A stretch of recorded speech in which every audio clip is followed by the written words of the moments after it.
She plugged her shiny white Tesla into my outdoor socket like it was hers.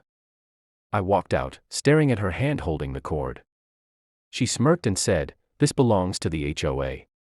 So technically, it's mine." My fists clenched, but I stayed calm. I had already caught her 3 times stealing my electricity. And each time she laughed it off like it was a joke. This time, she didn't even ask, she just parked in my driveway. Without permission and plugged in. I told her, "Step off my property." She rolled her eyes, pulled out her phone, and started filming. "Look at this man threatening me for charging my car," she shouted, making it sound like I was the villain. My neighbors peeked through their windows, confused. She raised her voice louder. "If you don't let me charge, I'll report you to the HOA board for harassment." I wanted to explode, but instead, I just said, "Go ahead. Report me." What she didn't know was that I had a little surprise waiting. I had installed a surge protector system after the last time she drained my power for hours. One wrong move, and her Tesla was about to learn the hard way. Her arrogant smile never left her face as she leaned against the hood, scrolling on her phone, pretending she owned my house. But when the car suddenly beeped, lights flashing, and smoke rose from the charging port, her smirk shattered. She screamed, yanking the cord out, staring at the blackened edge. You ruined my Tesla," she shrieked. I just folded my arms and said, "No. You ruined it yourself. On my property." Her voice cracked as she shouted, "This is a crime. I'm calling the cops right now." But deep down, I wasn't worried. Because the real twist was only beginning. Her call was loud and dramatic. Like she was ordering a pizza instead of dialing 911. "Yes. Officer, this man sabotaged my car. He attacked me." She screamed into the phone, making sure every neighbor could hear. She even pretended to cry, forcing her voice to shake. People started stepping outside, whispering. Some even pulling out their phones to record. She wanted me humiliated in front of everyone. I stayed quiet, just watching. I didn't move, didn't even flinch. Because I knew something she didn't. My security cameras had been recording everything. From the moment she trespassed, to plugging her car in, to the moment her Tesla fried itself. Minutes later, 2 police cars pulled up. Lights flashing, sirens short and sharp.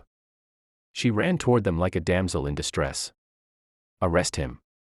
He destroyed my car and threatened me," she cried, pointing at me like she had caught a criminal. The officer turned to me, his face serious. "Sir, step forward." The crowd was dead silent. Karen folded her arms, her lips curling into a smug grin. She whispered loud enough for me to hear, "You're done." But instead of panicking, I calmly said, "Before you touch those handcuffs, you might want to see this." I pulled out my phone, tapped play, and showed the officer the footage. On the screen, clear as day, Karen was seen trespassing, plugging in her Tesla, laughing, and then screaming when the car fried itself. The officer's expression changed instantly. He replayed it, his jaw tightening. Karen's face turned pale. That's edited.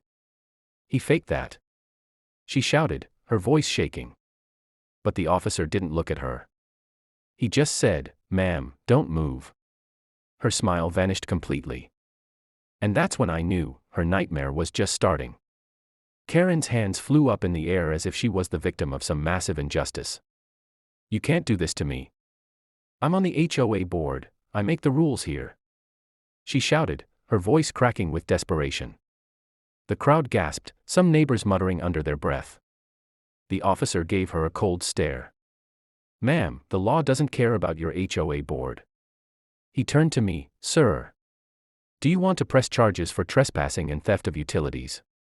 Before I could even answer, Karen lunged toward me, pointing her finger inches from my face.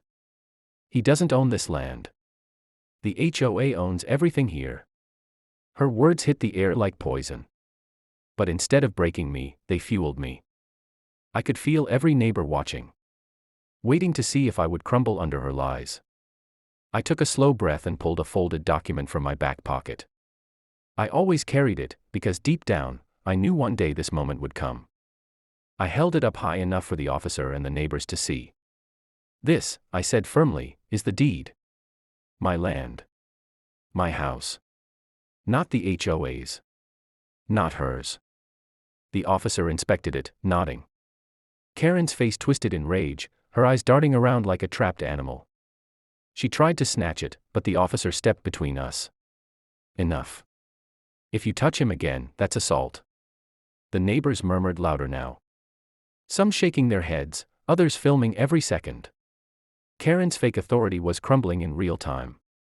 Her Tesla, still sitting there with smoke curling out of the port, looked like a monument to her arrogance. She screamed again, "You'll regret this. I'll sue you for everything." I leaned closer. My voice low but sharp enough for everyone to hear. "You picked the wrong neighbor to bully." Her jaw dropped, but before she could spit back another threat, the officer's radio crackled. Another call came through, but this one wasn't for him, it was for me. Because what Karen didn't know was that I wasn't just any homeowner. I had a badge of my own. The radio crackled again, and the second officer glanced at me strangely. Sheriff. Dispatch just confirmed your ID. Do you want us to handle this or do you want to take lead? Karen's mouth fell open. "S.H. Sheriff." She stuttered, her voice trembling for the first time. The neighbors gasped, phones shaking in their hands as they kept recording. I calmly pulled out my leather wallet, flipping it open. The gold badge glinted under the streetlight. "Yeah," I said quietly, "I'm the county sheriff. And you just tried to frame me. On my own land." The entire crowd erupted with whispers. Karen stumbled back, shaking her head violently. No, this is fake. He's lying. He's not a sheriff, he's just some guy with a truck and a house too close to mine." The officer beside me crossed his arms, glaring at her. "Ma'am, impersonating law enforcement is a felony. But trying to frame actual law enforcement, that's another level of stupid." Her face flushed red, but she wasn't done. She pointed at my badge, still refusing to accept it. "This is a setup. He sabotaged my car, he tricked you, The officer cut her off. "Enough. Turn around and put your hands where I can see them." The silence was deafening. She looked around, waiting for the HOA board members or neighbors to back her up. But nobody moved. Nobody said a word. They had all seen the footage. They had all seen her arrogance. As the officer grabbed her wrists and snapped the cuffs on, she screamed one last time, "This isn't over. I'll ruin you. You'll lose everything." I stepped closer, lowering my voice so only she and the closest neighbors could hear. "Karen.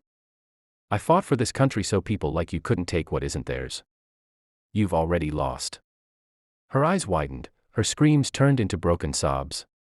And for the first time since I'd known her, she looked powerless. But I knew this wasn't the end. Because people like her never give up quietly.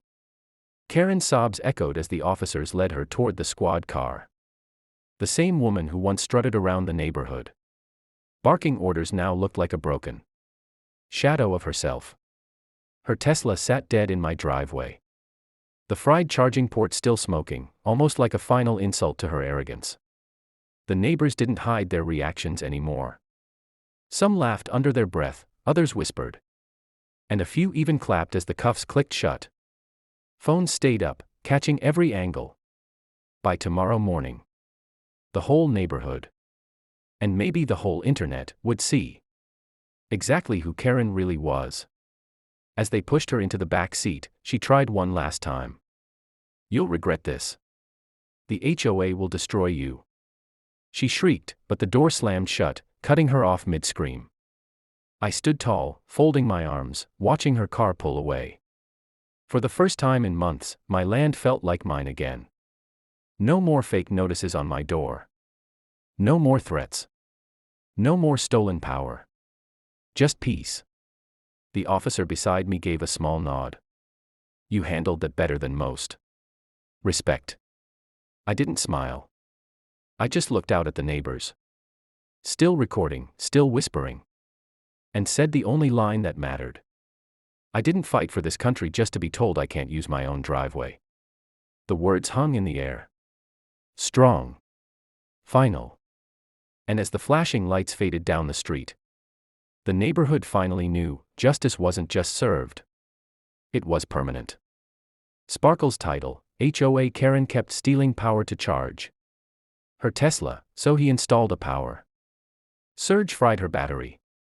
Open book description: when an entitled HOA Karen repeatedly stole power for her Tesla, she thought she owned the neighborhood. But she picked the wrong neighbor, because he wasn't just a homeowner. He was the sheriff. What started as stolen electricity ended with public humiliation, flashing lights, and Karen's downfall. A story of land, justice, and one viral twist after another.